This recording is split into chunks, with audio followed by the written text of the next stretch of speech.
Hello everyone. तो कैसे हैं आप लोग? उम्मीद करता हूं आप लोग बहुत अच्छे होंगे। तो आज हम पढ़ने वाले हैं जनरल यूज ऑफ द। आपको हेडिंग दिख भी रहा होगा। अब क्या मतलब है जनरल यूज का? What is mean by general use of the? कहने का मतलब है यहाँ पे फिक्स है कि दो आपको लिख देना है। ये कुछ चीजें होती हैं, इसके अलावा बहुत सारी चीजें होती हैं जहाँ पे टी एच ई दो आपको फिक्स कर देना है। ज्यादा समझने वाली बात इसमें होती ही नहीं है, बस इसको ध्यान में रखना होता है। जैसे पहला पॉइंट देखिएगा, मैंने लिखा कि द प्लस हिस्टोरिकल बिल्डिंग्स, यानी दुनिया में जितनी भी हिस्टोरिकल बिल्डिंग्स है, जितने भी हिस्टोरिकल इवेंट्स हुए हैं, हिस्टोरिकल घटनाएं हुई हैं, सबके पहले टी एच ई द लगा दो। जैसे हिस्टोरिकल बिल्डिंग्स बोलो या फेमस बिल्डिंग्स बोलो, दुनिया में जो भी फेमस बिल्डिंग्स हैं, हिस्टोरिकल बिल्डिंग्स हैं, उनके पहले द लगा देते हैं। जैसे आपको पता ही होगा, द सबके साथ लिखना है। The Taj Mahal, the Red Fort यानी Lal Qila, the Qutub Minar, the Gol Ghar, the जमा मस्जिद, द इंडिया गेट। तो ये सारे जो हिस्टोरिकल बिल्डिंग्स या फेमस बिल्डिंग्स हैं, उसके पहले द लगाएं। इसमें कुछ समझना नहीं है मेरे भाई, बस आपको ध्यान में रखना है। और नहीं पता है तो एक बार अच्छे से पढ़ लो, सुन लो, ताकि पता चल जाए। ठीक है? ये इसमें कुछ रटना, मतलब ये सब रटने वाली चीजें हैं। उसके बाद देखो हिस्टोरिकल इवेंट्स, जो इतिहास में घटनाएं हुई है, जैसे the First World War, the Second World War, the French Revolution, France की क्रांति, ये सब चीजें। जैसे देखो द फ्रेंच रिवॉल्यूशन यानी फ्रांस की क्रांति, the English Revolution, the Russian Revolution मतलब रूस की क्रांति, वैसे ही the First World War, the Second World War. ठीक है? उसके बाद द बैटल ऑफ पानीपत यानी पानीपत का युद्ध। तो जो भी ऐतिहासिक घटनाएं हैं, इवेंट्स हैं, उनके पहले द लगाए। तो समझ आया? ये रटने वाली चीजें हैं, इसमें दिमाग लगाना ही नहीं है। जहां पे आपको हिस्टोरिकल बिल्डिंग्स या फेमस बिल्डिंग्स दिखे, द लगाओ। हिस्टोरिकल इवेंट्स, द लगाओ। दूसरा देखो, द प्लस जियोग्राफिकल स्ट्रक्चर। अब जियोग्राफिकल स्ट्रक्चर क्या है? भौगोलिक जो संरचनाएं हैं, भौगोलिक संरचनाएं। मतलब ऐसा आप सोच सकते हैं कि चलो पृथ्वी से, मतलब अपने जो प्लेन है जिसपे हम रहते हैं, जो अर्थ क्रस्ट है, पृथ्वी की सतह, इससे ऊपर हमको जाना है, बहुत ऊपर। और वहां से देखो जो भी जियोग्राफिकल स्ट्रक्चर्स दिख रहा है, जैसे वहां पे से आपको, जहाँ पे बहुत ज्यादा ऊपर जाने पर आपको क्या दिखेगा? ओशन, समुद्र दिखेगा, सीज, सागर दिखेंगे, डेजर्ट, रेगिस्तान दिखेगा, गल्फ, खाड़ी, बे बोल सकते हैं, रिवर्स, नदियां, कैनल्स, नहर, माउंटेन रेंजेस, पर्वतों की श्रृंखला दिखेगी। ये सब चीजों के पहले हमेशा द लगता है। जैसे एक एक को मैंने एक्सप्लेन कर दिया है। जैसे ओशंस, नेम ऑफ ओशंस के पहले हमेशा द लगेगा। ओशंस का मतलब द पैसिफिक ओशन, प्रशांत महासागर, the Indian ocean, Indian ocean, Hind महासागर, द अटलांटिक ओशन। इसके अलावा भी है the Arctic ocean, the Atlantic ocean. ये महासागर के नाम है जिसके पहले हमेशा द लगा देना है। उसके बाद सी, सागर का नाम, द रेड सी, लाल सागर, द डेड सी, मृत सागर, द अरेबियन सी, अरेबियन सागर, द कैप्सियन सी। तो चाहे ओशन का नाम हो, चाहे सी का नाम हो, द लगाओ। उसके बाद देखो डेजर्ट, रेगिस्तान का नाम हो, जैसे आपको फेमस जो डेजर्ट है मालूम ही होगा, द सहारा डेजर्ट, सहारा मरुस्थल, द थार डेजर्ट, थार मरुस्थल। ठीक है? ये फेमस है। उसके बाद दोस्तों Somali desert, the Gobi desert. तो डेजर्ट का नाम हो तो दो लगाओ। उसके बाद क्या है? गल्फ और बे। गल्फ का मतलब या बे का मतलब क्या होता है? खाड़ी। जो फेमस है, बंगाल की खाड़ी, चीन की खाड़ी। देखो the bay of Bengal, Bengal की खाड़ी, द बे ऑफ चाइना, चाहे द बे ऑफ बंगाल या द बे ऑफ चाइना, मतलब चीन की खाड़ी। उसी प्रकार है the gulf of Mexico, Mexico का गल्फ यानी खाड़ी। तो जहां भी गल्फ, बे, डेजर्ट ये सब दिखे, द लगा। उसके बाद क्या है? रिवर्स। रिवर्स तो आपको मालूम ही होगा मेरे भाई। बताओ हिंदुस्तान की, अपने भारत की सबसे लंबी नदी कौन सी है? तो वो है गंगा, द गंगा, जिसकी लंबाई लगभग में 2525 किलोमीटर के आसपास। तो ये इंडिया की सबसे लंबी नदी है। अच्छा, नदियों के नाम के पहले दो लगाना है। उसके बाद द नील। नील जो है, ये दुनिया की सबसे लंबी नदी है, जिसकी लंबाई 6650 किलोमीटर के आसपास। ठीक है? तो इन नदियों के नाम के पहले दो लगाओ, the Ganga, the Nile, the Kosi, the Kaveri, the Hooghly, the Sutlej, ये सब। तो उसके बाद कैनल्स। कैनल्स का मतलब नहर के नाम के पहले, जैसे द स्वेज कैनल, स्वेज नहर। ये जो नहर है, ये दुनिया का सबसे बड़ा नहर है, बिगेस्ट, दुनिया का सबसे बड़ा नहर, द स्वेज कैनल, स्वेज नहर। उसके बाद द पनामा कैनल, पनामा जो नहर है। आज सबसे जो लंबा नहर है वो है चाइना में, जिसका नाम है the grand canal of China. उसके बाद द सारदा कैनल, यानी कैनल्स, नहर के नाम के पहले क्या लगा दो द। उसके बाद देखो माउंटेन रेंजेस, माउंटेन रेंजेस का मतलब पर्वतों की श्रृंखला, मतलब बहुत सारे जो पहाड़ हैं उनके ग्रुप्स को, उनके सीरीज को बोलते हैं माउंटेन रेंजेस। जैसे जो सबसे जो ज्यादा फेमस है, जो हर किताब में, जो हर जगह आपको दिखेगा, जो पता होना चाहिए, द हिमालयास।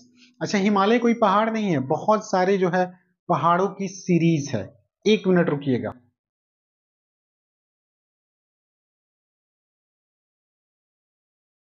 चलिए, तो क्या बता रहा था मैं, माउंटेन, माउंटेन सीरीज, मतलब ये हिमालय कोई एक पहाड़ नहीं है, कैसे एक पहाड़ हो गया, बहुत सारी पहाड़ों का सीरीज है हिमालय, द हिमालयास।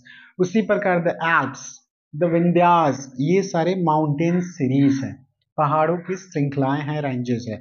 और उसमें जो पहाड़ों की जो श्रृंखलाएं होती है, उसमें जो सबसे ऊंची चोटी होती है, माउंटेन पिक्स, जिसको माउंटेन पिक्स बोलते हैं। लेकिन पहाड़ों के नाम के साथ आपको द लिखना है, लेकिन जो पिक्स हैं, माउंटेन पिक्स हैं, यानी कोई भी पहाड़ हो गया, इसकी जो सबसे ऊपरी भाग होता है, पिक होता है, चोटी, इसके नाम के पहले द नहीं लगाते हैं। जैसे हिमालयास पता है, उसकी सबसे ऊंची जो चोटी है उसका नाम क्या है, माउंट एवरेस्ट। तो लिखा भी है माउंटेन जो पिक्स है, इसके पहले द नहीं लगाना है मेरे भाई, टीएच नहीं लिखना है। जैसे माउंट एवरेस्ट के पहले द नहीं लगेगा, उसी प्रकार माउंट फूजी के पहले भी द नहीं लगेगा, माउंट अबू के पहले भी द नहीं लगेगा, माउंट आबू। तो ये सब एवरेस्ट वाले पिक्स का नाम है, चोटियों का नाम है। उसी प्रकार नंदा देवी, ये पहाड़ का जो ऊपरी हिस्सा होता है, इसका नाम है नंदा देवी। तो पिक्स के पहले द नहीं लगेगा। उसी प्रकार अन्नपूर्णा, इसके पहले द नहीं लगेगा। ये सब रटने वाली चीजें हैं, ठीक है। जो भी फेमस या हिस्टोरिकल बिल्डिंग्स हैं, ocean, seas, desert, gulf, rivers, canals, mountain ranges, इस सब के नाम के पहले द लगता है। ये सब रटना है मेरे भाई, दिमाग में हमेशा रखना है, एक बार बस पढ़ लेना है, याद करने की जरूरत होती नहीं है। जनरली आप पढ़ लीजिएगा 2-3 बार तो दिमाग में फिक्स हो जाता है। देखिएगा क्वेश्चन तो हाँ, कहीं ना कहीं पढ़ा हुआ लग जाता है, वहां पे द टिक कर दीजिए। Come to the next slide. ठीक है, अब देखिएगा मेरे भाई, पॉइंट नंबर 3, जनरल यूज में पॉइंट नंबर 3 की बात करते हैं।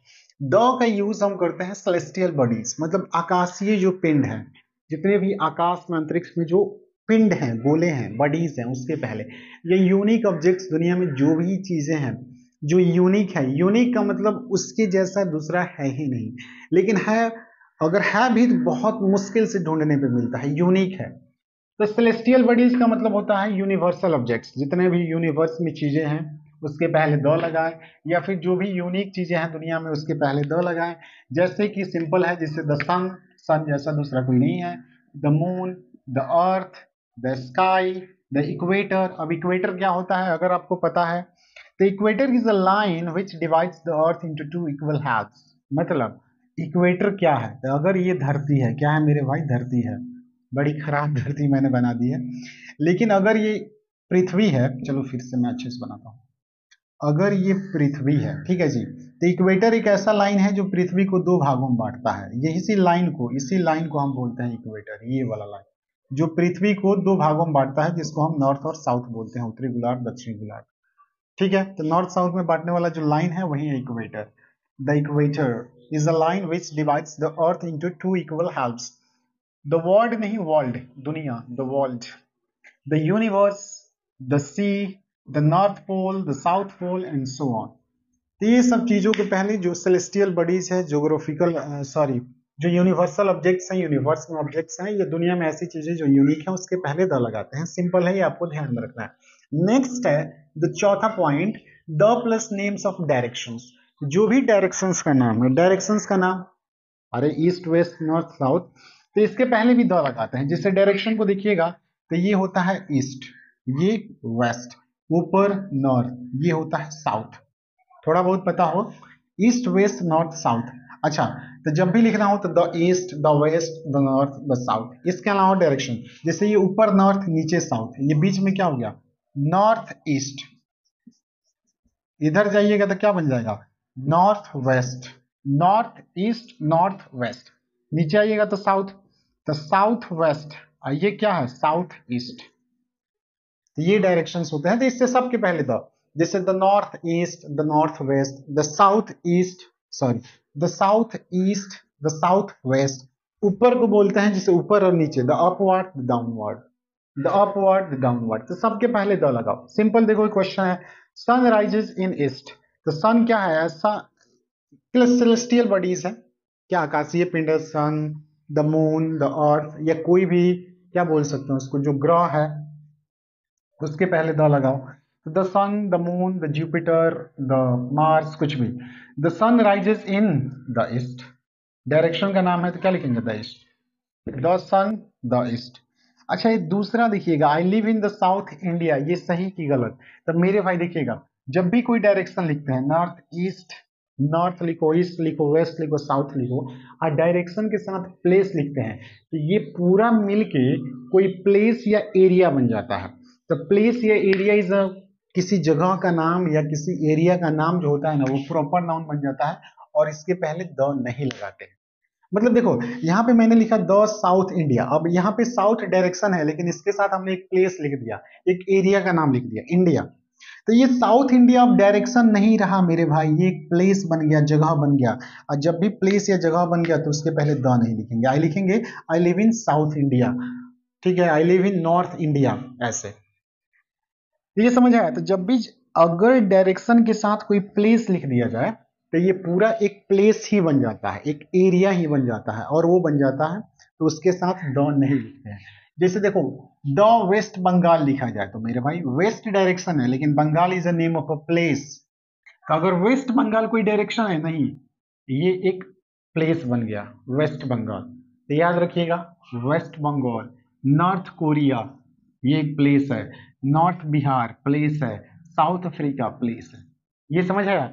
जैसे I am going to the West Bengal, कि वेस्ट बंगाल, तो वेस्ट बंगाल क्योंकि मैं वेस्ट बंगाल जा रहा हूँ, वेस्ट बंगाल। चलिए, तो मतलब ये जो डायरेक्शन है, इसके पहले कोई प्लेस लिख दिया जाए, एरिया लिख दिया जाए, तो ये पूरा प्लेस होता है। वेस्ट बंगाल एक जगह का नाम है, नॉर्थ कोरिया जगह का नाम है, इसके पहले आर्टिकल नहीं लिखता है। समझ आया?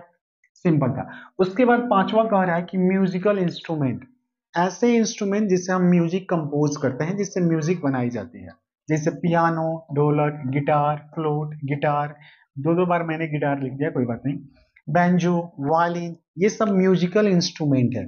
इसके साथ भी द लगता है, हम जनरल यूज ऑफ द पढ़ते हैं, इसके साथ भी द लगता है, लेकिन प्लेइंग सेंस में, जब इसको बजाया जा रहा, पियानो को बजाया जा रहा हो, फ्लूट को बजाया जा रहा हो, तो प्लेइंग सेंस में द लिखते हैं। याद रखिएगा, जब बजाया जा रहा हो तब इसके पहले द लिखते हैं, वरना कभी कभी हम मतलब द नहीं भी लिख सकते हैं। सिंपल देखो, आई हैव पियानो, मतलब मेरे पास पियानो है, तो यहाँ पे क्या लिखेंगे? आई हैव अ पियानो, यहाँ पे बजाने की बात नहीं हो रही है। जैसे I have a piano, I have a dholak, I have a guitar, I have a flute, I have a violin, she has a violin, she has a piano, ये सही है मेरे भाई, ठीक है। अच्छा, आई हैव अ पियानो, आगे लिख दें dash piano is black, dash piano is expensive, वो पियानो जो है ना महंगा है, इसी के बारे में। तो अब यहाँ पे क्या लिखेंगे? दो, मेरे पास एक पियानो है and the piano is expensive, वो पियानो महंगा है। तो ऐसे रिपीट कर दे तब भी दो आ सकता है, ये तो आपको पता ही होगा, जब भी कोई भी नाउन रिपीट करे तो दो आ जाएगा। इन म्यूजिकल इंस्ट्रूमेंट जब भी प्लेइंग सेंस दिखे तो उसके पहले दो लिखो। जैसे सी कैन प्ले पियानो वेल, वो पियानो को अच्छे से बजा सकती है, प्ले का मतलब बजाना, तो जब भी प्ले यूज हो जाए, बजाने की बात हो, तो दो लिखेंगे। Rohan is playing guitar, playing the guitar. जब भी इंस्ट्रूमेंट, म्यूजिकल इंस्ट्रूमेंट को प्ले करने का सेंस है तो द लिख दिया करो, और नहीं है तो थोड़ा सा सोचो और तब लिखा करो। आई हैव अ पियानो, ये भी सही है। अब देखो लिखा है गिटार इज एक्सपेंसिव, जो है ना गिटार महंगा है। अब कौन सा गिटार? जैसे आप दुकान पे खरीदने गए, आपने पूछा गिटार का दाम, उसने कहा आपने कुछ दाम बताया होगा जो आपके हिसाब से महंगा है, तो आपने कहा गिटार महंगा है। कौन सा गिटार? अरे जो आप खरीद रहे हैं, तो यहाँ पे तो फिक्स गिटार है, तो द लिखेंगे, द गिटार इज एक्सपेंसिव, की गिटार महंगा है। उसके बाद tabla is not mine, tabla मेरा नहीं है। कहीं पे कोई तबला पड़ा हुआ है, किसी ने पूछा कि क्या आपका तबला है, तो कहिएगा नहीं तबला मेरा नहीं है, मतलब कोई फिक्स तबले की बात हो रही है, तो वहां पे भी क्या लगेगा? द। ये लगाने से कोई सेंस नहीं है। अब थोड़े बोलिएगा कोई गिटार महंगा है, आपको पता है कौन सी गिटार की बात हो रही है, तभी ना बोलिएगा कि महंगा है या सस्ता है। उसी प्रकार तबला, पूछा ना तबला आपका है, तो आप बोलिएगा कि नहीं तबला मेरा नहीं है, किसी फिक्स तबले की बात हो रही है, तो यहाँ पे द लगेगा। समझ रहे हैं? तो म्यूजिकल इंस्ट्रूमेंट जो है, आप ई एन भी लगा सकते हैं, द भी लगा सकते हैं। सिंपली जब भी प्ले हो, प्ले किया जाए, तो हमेशा द लगाओ, और नहीं तो थोड़ा दिमाग लगा लो। जैसे गिटार महंगा है तो फिक्स गिटार है, तबला मेरे नहीं तो फिक्स तबला है। मेरे पास एक पियानो है, तो आपको लिसनर को थोड़ी पता है कि कैसा पियानो है, फ्लूट है, पियानो, लेकिन उसी को रिपीट कर दे तो अब दो आ जाएगा।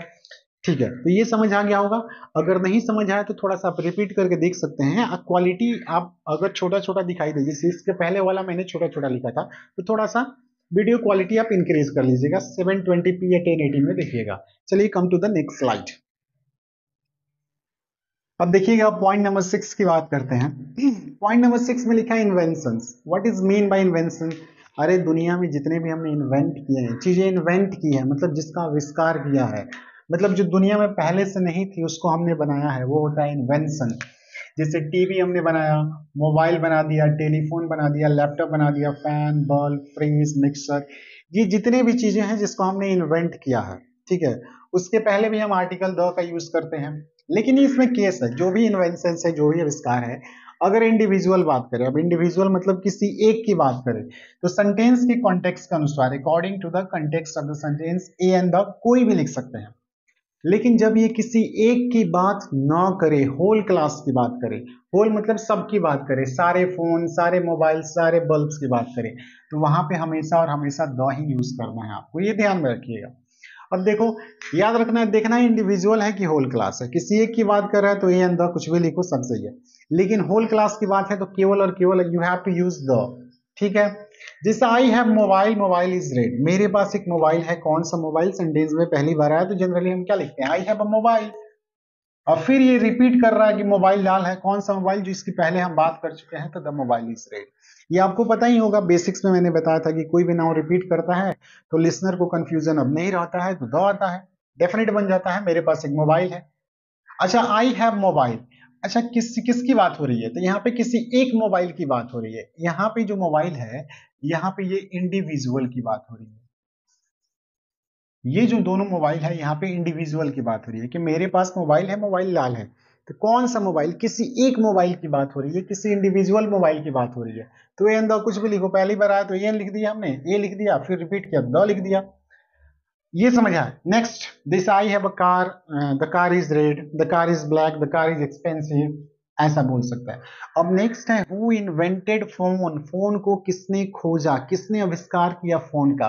तो बताओ, इंडिविजुअल किसी एक फोन की बात हो रही है? नहीं मेरे भाई, यहाँ पे किसी एक फोन की बात नहीं हो रही है, यहाँ पे बात हो रही है होल क्लास की। दुनिया में जितने भी फोन हैं, या कोई भी फोन है, जनरल कोई भी फोन की बात हो रही है, कि बताओ फोन को किसने बनाया, किसी एक फोन की बात नहीं हो रही है।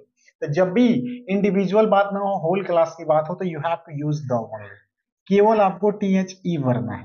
Who invented the phone. Next, mobile has made our life easy. सही बात है, मोबाइल ने हमारे लाइफ को इजी बना दिया, जैसे कि मैं अभी वीडियो शूट भी मोबाइल से ही कर रहा हूं। तो बताओ, किसी एक मोबाइल ने हमारे लाइफ को इजी बना दिया है, किसी एक मोबाइल, इंडिविजुअल की बात हो रही है? नहीं मेरे भाई, दुनिया में जितनी मोबाइल है, जनरल बात हो रही है, सबकी बात हो रही है। तो जब भी सबकी बात हो, होल क्लास की बात हो, तो केवल और केवल आपको क्या लिखना है, THE द। ये समझ आए। जब भी किसी एक की बात हो, किसी एक की बात हो, तो ए एंड द कोई भी लिखो, लेकिन सबकी बात हो, जनरल होल क्लास की बात हो, तो केवल और केवल आपको द लिखना है। नेक्स्ट पॉइंट देखिएगा, अगर क्वालिटी मेरे भाई बढ़ा लीजिए, क्योंकि आपको मैंने काफी छोटा छोटा लिखा हुआ है, क्वालिटी बढ़ा के दिखिएगा। नेक्स्ट क्या है, द का यूज करते हैं नेम ऑफ ट्रेन्स, ट्रेन्स के नाम के पहले, प्लेन्स के नाम के साथ, शिप्स के नाम के साथ, शिप मतलब पानी में चलने वाला जहाज, प्लेन पता है हवा में उड़ने वाला, ट्रेन्स एंड एयरलाइंस के साथ हम हमेशा द का यूज करते हैं।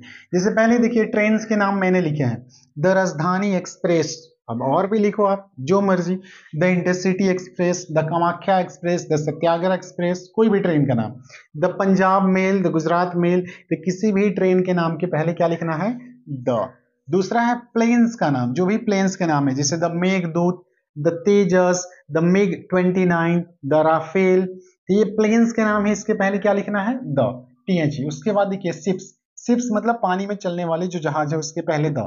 जैसे the Vikrant, very famous ship है, नाम सुना होगा आपने, the Vikrant, the Victoria, the Queen Mary, ये सब शिप्स हैं, ठीक है, इसके पहले भी द लगाना है। और नेक्स्ट है द एयरलाइंस, जो भी एयरलाइंस है जिनके थ्रू प्लेन्स चलते हैं, उनके नाम के पहले भी द लगाते हैं, जैसे the air India, the Indigo, the air India express, ये सब चीजें समझ आए।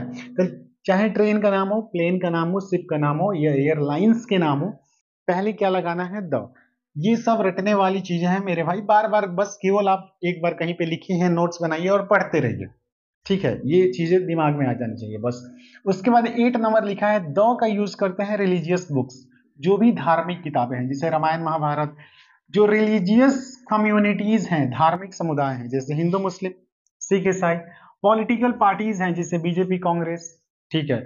और उसके बाद न्यूज पेपर्स हैं, इन सब के नाम के पहले द लगता है। जैसे पहला एक एक करके देखते हैं, रिलीजियस बुक्स जो भी धार्मिक किताबें हैं, जैसे देखो the Ramayan, the Mahabharat, the Quran, the Bible, the Padmavat, the Guru Granth Sahib, ये सारे जितने भी रिलीजियस बुक्स हैं उसके पहले क्या लगाना है, द। नेक्स्ट, द का प्रयोग रिलीजियस कम्युनिटीज, जो भी समुदाय हैं, प्लूरल फॉर्म में लिखते हैं उसको जनरली, जैसे the Hindus, the Muslims, the Sikhs, the Christians, the Parsians, the Tamils. Tamils केवल और केवल कम्युनिटीज है, कम्युनिटीज के नाम के पहले भी द लगा सकते हैं। जैसे अभी हम कम्युनिटी बनाते हैं ना, तो कम्युनिटी को किसी भी आधार पर बांट सकते हैं, जैसे धर्म के आधार पर बांट देते हैं, लैंग्वेज के आधार पे, भाषा के आधार पे बांट देते हैं, कल्चर के आधार पे हम कम्युनिटी बना देते हैं, तो सबके पहले द लगता है। बेसिक आप रिलीजन याद रखिएगा कि जो भी धार्मिक समुदाय हैं, the Hindus, the Muslim, the Sikhs, the Christian, सबके पहले द। धार्मिक किताबें हो गए। उसके बाद जो भी पॉलिटिकल पार्टीज है हमारे में, देश में जो भी है, तो सबके पहले द। जैसे the BJP, Bharatiya Janata party, sorry the Bharatiya Janata party, BJP. उसके बाद द कांग्रेस, ये सब फेमस है। The Bahujan, sorry, the Bahujan Samaj party, यानी जिसको बोलते हैं the BSP. The communist party, the आम आदमी पार्टी, द डेमोक्रेटिक पार्टी, ये सब है ना। ये सब जितने भी पार्टीज हैं इंडिया में, पॉलिटिकल पार्टीज, ठीक है, उसके पहले क्या लगाना है, द। जो राजनीतिक पार्टीज है उसके पहले द लगाओ। नेक्स्ट है न्यूज पेपर्स, जो भी आप न्यूज पेपर्स पढ़ते हैं उसके नाम के पहले द। जैसे हमारे यहाँ क्या है, the times of India, the Hindu, the Hindustan times या the Hindustan, the Dainik Jagran, the Dainik Bhaskar. तो ये सब चीजें बस ध्यान में रखनी है। चलिए, ये सब जो भी हैं, धार्मिक किताब, religious books, religious communities, political parties, newspapers, planes, ships, airlines या एरोप्लेन्स, या जो भी इन्वेंशंस हैं, जो भी म्यूजिकल इंस्ट्रूमेंट्स हैं, इन सब के नाम के पहले द लिखते हैं। 2-3 पॉइंट और है जिसको मैं लिख देता हूं। Come to the next slide. तो चलिए पॉइंट नंबर 9 की बात करते हैं मेरे भाई। द का यूज करना है, द का यूज करना है फैमिलीज इन प्लूरल, यानी फैमिलीज इन प्लूरल का मतलब होता है कि फैमिली के सर नाम लिखता है, सर नेम, मतलब लास्ट वाला नाम लिखना है, वो भी प्लूरल, प्लूरल सर नेम, ठीक है। उसके बाद कंट्रीज इन प्लूरल, कंट्री का नाम होना चाहिए लेकिन लगे कि प्लूरल हो। Countries with it descriptive word, यानी कंट्री का नाम हो लेकिन उसके पहले उसका कोई ना कोई डिस्क्रिप्टिव वर्ड दिया हो। Last name of people preceded by adjective, यानी पीपल का नाम हो लेकिन लगे कि उसके पहले, मतलब उसके पहले कोई एडजेक्टिव हो तो उसके पहले द लिखते हैं। एक एक करके देखते हैं, इसमें 4 पॉइंट है। Families in plural, countries in plural, countries with its descriptive word and names of people preceded by adjectives. एक एक करके सबको देखते हैं। पहला है फैमिलीज इन प्लूरल, यानी प्लूरल सरनेम लिखना है। सरनेम मतलब जो नाम के लास्ट में लगता है, जैसे पी के गुप्ता, गुप्ता, जैसे कोई हो पी सिंह, तो लास्ट में सिंह, ये सरनेम होता है और उसको प्लूरल फॉर्म में लिखा जाता है तो उसके पहले द लगाते हैं। जैसे द गुप्तास, क्या लिखा हुआ है मेरे भाई, द गुप्तास। द गुप्तास का मतलब होता है गुप्ता जी की पूरी फैमिली। अब गुप्ता जी की पूरी फैमिली का मतलब, द गुप्तास का मतलब हो गया mister Gupta, Mrs Gupta and their children, ये हो गया पूरी फैमिली, ठीक है। उसी प्रकार द सिंग्स, सिंह जी की पूरी family, the Thakurs, the Mishras, the Pandeys, the Ambanis. तो जब भी सर नेम को प्लूरल फॉर्म में लिखा जाए तो उसके पहले द लिखिए, और ये होल फैमिली को दिखाता है। द गुप्तास, गुप्ता जी की पूरी फैमिली, द अंबानीज, अंबानी जी की पूरी फैमिली। तो ये ध्यान में रहेगा। नेक्स्ट दूसरा है कंट्रीज इन प्लूरल, कंट्री का नाम लिखना है लेकिन ऐसा प्लूरल लगे कि प्लूरल है, लास्ट में एस एस लगा होना चाहिए, प्लूरल वाला में द लगा सकते हैं। जैसे अगर कोई लिखता है द नेपाल, तो इसमें प्लूरल नहीं है तो द नहीं लिख सकते हैं, द इंडिया नहीं लिख सकते हैं, द चाइना नहीं लिख सकते हैं, द पाकिस्तान नहीं लिख सकते, ठीक है। लेकिन ऐसी कंट्री का नाम जिसके लास्ट में एस एस लगा हो, प्लूरल लगे तो उसके पहले द लगा देते हैं। जैसे the east Indies, the east Indies, the West Indies, the Maldives, the Netherlands, the Philippines, the Andamans, the Nicobars। कैसा लग रहा है? लग रहा है कि प्लूरल है। Indies, E S, Netherlands, Philippines, Andamans, Nicobars. तो ऐसे कंट्री का नाम जो लगे कि प्लुरल है उसके पहले द लगाओ। एक्चुअली में ये कंट्रीज नहीं होते हैं, ये आइलैंड के ग्रुप होते हैं। ये जितने भी है ना, ये ग्रुप ऑफ आइलैंड्स हैं, इसके पहले द लगा सकते हैं। नेक्स्ट देखिएगा, तीसरा था कंट्री का नाम होना चाहिए विद इट्स डिस्क्रिप्टिव वर्ड, यानी उस कंट्री के नाम के पहले कोई ना कोई डिस्क्रिप्शन दिया होना चाहिए, कुछ ना कुछ एक्सप्लेन किया होना चाहिए, कुछ भी। द पाकिस्तान नहीं, लेकिन उसके पहले कुछ लिख दिया जाए, डिस्क्रिप्टिव दे दिया जाए तो द लगाएंगे।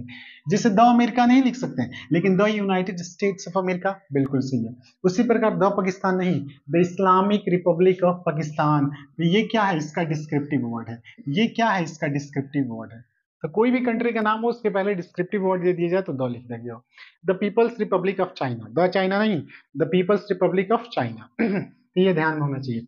और लास्ट पॉइंट है कि नेम ऑफ पीपल, जनरली पता है कि लोगों का नाम प्रॉपर नाउन होता है, उसके पहले आर्टिकल नहीं लिखते, लेकिन अगर पीपल का नाम हो उसके पहले कोई भी एडजेक्टिव आ जाए, कोई भी डिस्क्रिप्शन आ जाए, तो उसके पहले द लगाते हैं। सेम वही है, द अमेरिका नहीं लिख सकते द, लेकिन the United states of America सही है। द पाकिस्तान नहीं, the Islamic Republic of Pakistan, यानी इस नाउन के पहले कोई डिस्क्रिप्शन आ जाए तो द लिख सकते हैं। उसी प्रकार प्रॉपर नाउन के पहले भी कोई डिस्क्रिप्शन आ जाए, कोई एडजेक्टिव आ जाए, यानी प्रॉपर नाउन हो, लोगों का नाम हो, लेकिन एडजेक्टिव आ जाए तो द लिख सकते हैं। जैसे द एपीजे अब्दुल कलाम, ये गलत है, इसमें कोई इनका पूरा ये नाम ही है एपीजे अब्दुल कलाम।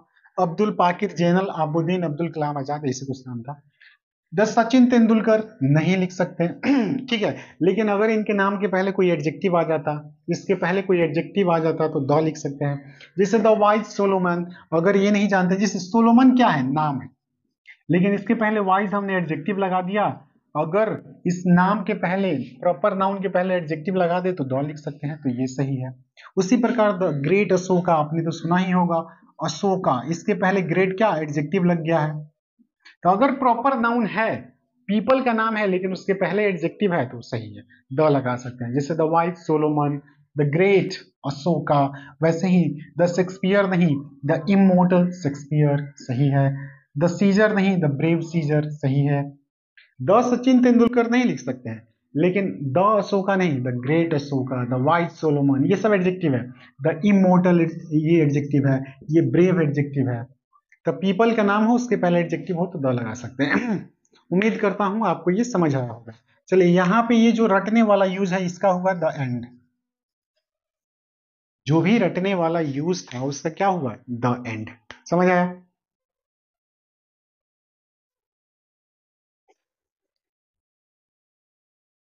तो मैंने बता दिया, जो भी रटने वाली यूज थे उसका हो गया दंड। एक बार फिर से मैं आपको समअप करके बता देता हूं, ठीक है। चलिए, तो अभी तक जो भी हमने पढ़ा उसको मैं एक बार समअप कर देता हूं, सबको एक साथ देख लेते हैं। कि जनरल यूज ऑफ द, मतलब इसमें याद ही कर लेना है, बस ध्यान में रखना है कि द का यूज नेम्स ऑफ, किसके किसके नाम के साथ करना है। पहला, हिस्टोरिकल बिल्डिंग्स, जो भी हिस्टोरिकल बिल्डिंग्स हैं, हिस्टोरिकल इवेंट्स हैं, ओशंस हैं, सीज हैं, गल्फ्स हैं, यहाँ पे डेजर्ट्स हैं, डेजर्ट नहीं डेजर्ट, ठीक है, reverse, canals, mountain ranges, directions, celestial bodies, या जिसको यूनिवर्सल ऑब्जेक्ट्स भी बोल सकते हैं, ये जो दुनिया में यूनिक है, यूनिक ऑब्जेक्ट्स। उसके बाद है म्यूजिकल इंस्ट्रूमेंट, प्लेइंग सेंस में द लगता है, इन्वेंशंस, ठीक है। उसके बाद name of trains, name of planes, name of ships. उसके बाद name of religious books, religious communities. उसके बाद है political parties, name of political parties, name of newspapers, name of families in plural, countries in plural, names of people preceded by adjective.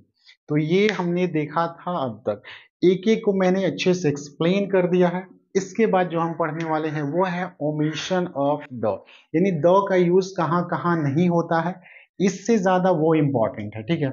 उसमें ये नहीं कि लिख दीजिए यहाँ पे नहीं होता है, कुछ ऐसे केसेस होते हैं जहां पे द आता है। जितना भी ओमिशन पढ़ाएंगे दैट इज वेरी इंपॉर्टेंट, मतलब कहने का मतलब ये है कि ओमिशन जो है ना, ओमिशन ऑफ द, जो लास्ट वीडियो होगा वो बहुत इंपॉर्टेंट है। So thank you for watching this video, thank you very much. If you like this video please share this video to your friends, relatives, to anyone. Thank you very much.